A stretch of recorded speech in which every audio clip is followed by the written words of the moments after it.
Hello, Hillcrest Elementary School. I realized that tomorrow was Earth Day, so I thought this would be the perfect opportunity to read a book and do a fun activity with it. So, the book that I have chosen is called The Great Kapok Tree.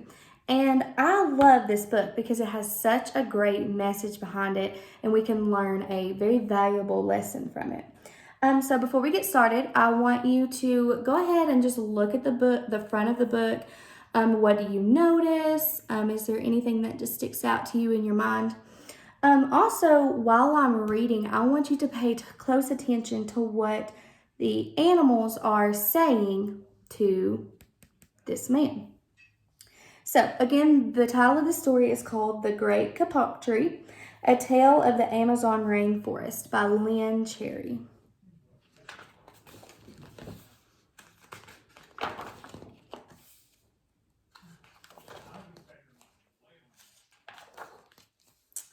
Two men walked into the rainforest. Moments before, the forest had been alive with the sounds of squawking birds and howling monkeys. Now all was quiet as the creatures watched the two men and wondered why they had come. The larger man stopped and pointed to a great kapok tree. Then he left. The smaller man took the axe he carried and struck the trunk of the tree. Whack! Whack! Whack! The sounds of the blows rang through the forest. The wood of the tree was very hard. Chop! Chop! Chop! The man wiped off the sweat that ran down his face and neck. Whack! Chop! Whack! Chop! Soon the man grew tired. He sat down to rest at the foot of the great kapok tree. Before he knew it, the heat and hum of the forest had lulled him to sleep.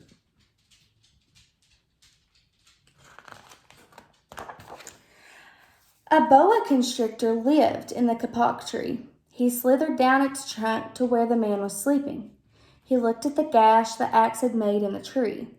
Then the huge snake slid very close to the man and hissed in his ear, "Senor, this tree is a tree of miracles. It is my home where generations of my ancestors have lived. Do not chop it down." A bee buzzed in the sleeping man's ear. "Senor, my hive is in this kapok tree, and I fly from tree to tree and flower to flower collecting pollen. In this way, I pollinate the trees and flowers throughout the rainforest. You see, all living things depend on one another." A troop of monkeys scampered down from the canopy of the kapok tree. They chattered to the sleeping man. "Senor, we have seen the ways of man.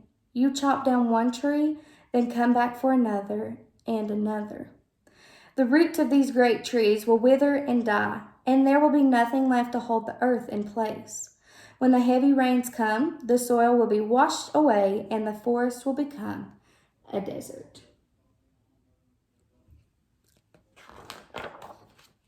A toucan, a macaw, and a cock of the rock flew down from the canopy.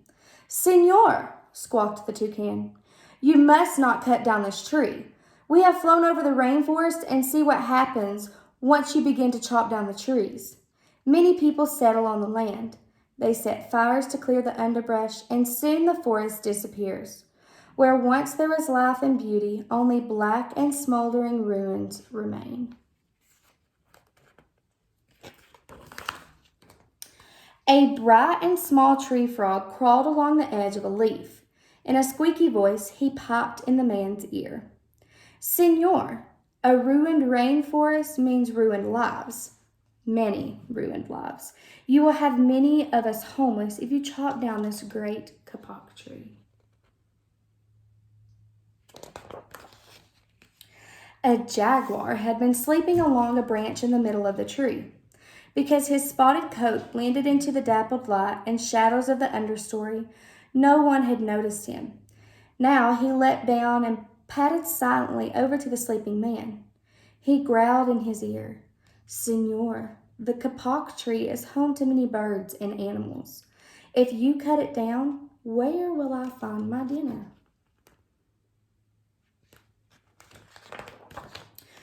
4 tree porcupines swung down from branch to branch and whispered to the man, "Senor, do you know what we animals and humans need in order to live?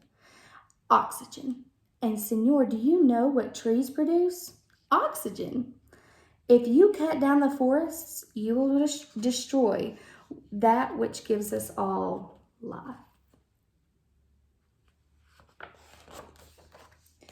Several anteaters climbed down the kapok tree with their young clinging to their backs. The unstriped anteater said to the sleeping man, "Senor, you are chopping down this tree with no thought for the future. And surely you know that what happens tomorrow depends on what you do today. The big man tells you to chop down a beautiful tree. He does not think of his own children, who tomorrow must live in a world without trees." A 3-toed sloth had begun climbing down from the canopy when the men first appeared. Only now did she reach the ground. Plodding ever so slowly over to the sleeping man, she spoke in her deep and lazy voice. "Senor, how much is beauty worth? Can you live without it? If you destroy the beauty of the rainforest, on what would you feast your eyes?"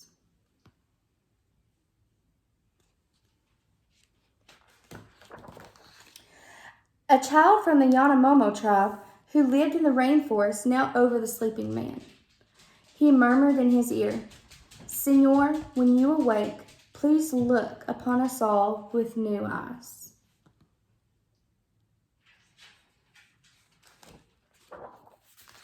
The man awoke with a start. Before him stood the rainforest child, and all around him, staring, were the creatures who depended upon the Great Kapok Tree. What wondrous and rare animals they were.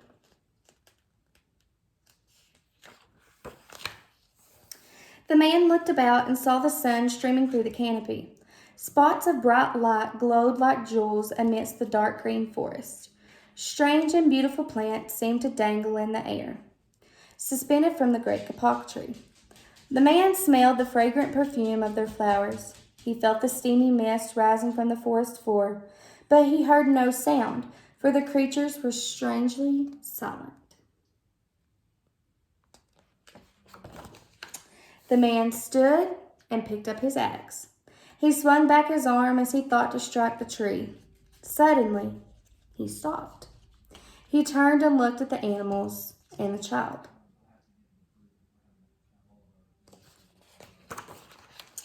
He hesitated. Then he dropped the axe and walked out of the rainforest. So, while I was reading that book, hopefully you thought about what the animals were saying to him and why they were saying that to him, because that's going to help you with your activity. So, I made a kapok tree with my hand. All I did was I got a piece of brown construction paper and a marker, and I traced my hand, and then I cut it out. So then I glued it just to a white sheet of paper. You can see there, and I just colored it with a blue colored pencil. If you don't have brown construction paper, you can always use white regular paper, and you can color the hand brown for the tree trunk. So then I got a green piece of paper. Again, if you don't have green paper, you can color your paper green, color some green leaves. So I kind of just drew some leaves and cut them out, and I glued them to the tips of the fingers here and just kind of made a tree. And so you don't have to make the leaves perfect. Mine aren't perfect. I just kind of cut out a leaf shape and just glued it on. So in the middle I wrote, "Kapok trees are important." And so hopefully in the story you paid attention, because the animals really depend on that kapok tree, and they gave all the reasons why they depended on it. So I gave a few examples here. Insects depend on the tree for pollen. We learned that the bees and the butterflies and all those insects go from tree to tree and from flower to flower to pollinate. So that's one reason why kapok trees are important. Another reason why kapok trees are important is because animals in the rainforest use the tree for a home. So if the man was to cut down this kapok tree, the animals wouldn't have anywhere to live. And then another way they're important is trees make the rainforest beautiful. What if the rainforest didn't have any trees? We would have nothing to look at, nothing would be beautiful. So that's another reason why they're important. So those are just a couple. There were plenty of other reasons why in the story kapok trees was important to those animals and even that little child. So you can create this. You can list all your reasons around the kapok tree. Once you get it finished, you are more than welcome to send it to me and share what you created. And you can add more to this if you want. You can add animals down here. You can add grass, whatever you want to do. So hopefully you enjoy this activity. I love you guys and I miss you, and stay safe.